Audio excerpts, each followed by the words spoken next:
what I would do is you've got very little growth in here, and you want to block the AC unit. Yes. Probably, right? Yeah. For so sure. it's not achieving that. Yeah.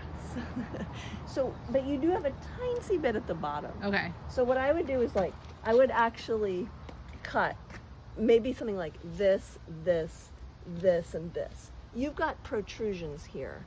All along, these are dormant or latent buds, which may or may not pop once you prune. Okay.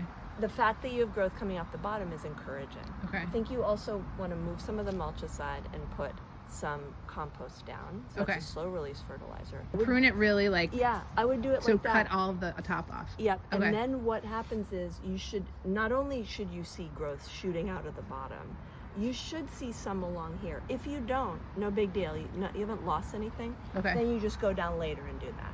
But it's better to take a chance and see, because it doesn't hurt anything. Okay. That anything might come along here, that growth might come along here. And if it doesn't, then you go down and get rid of these. But meanwhile, you'll have the new growth coming off here.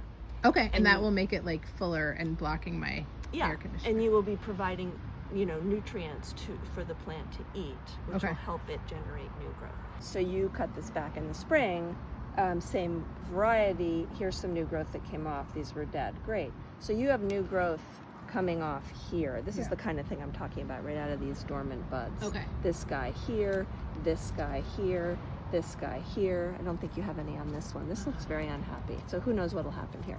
But you do have a little bit. Still, I would bring everything down. I would let this be your new shrub height. The stuff that's here. Okay. And then bring everything else down. And when would you do all this? I mean, you can do it now? Yeah. I mean, not when it's so the hot. only time I wouldn't is late fall, early winter. Because the plant, pruning is stressful to the plant. Yeah. So I wouldn't do that and then expect that it can recover in time for the winter. Okay. But you can, aside from the heat wave, you can just do that after. Not this week. The best time to prune if you want to generate new growth is late winter, early spring. Okay. Because that'll, the plant's coming out of dormancy, and that'll then it kicks generate a lot of new growth. Okay.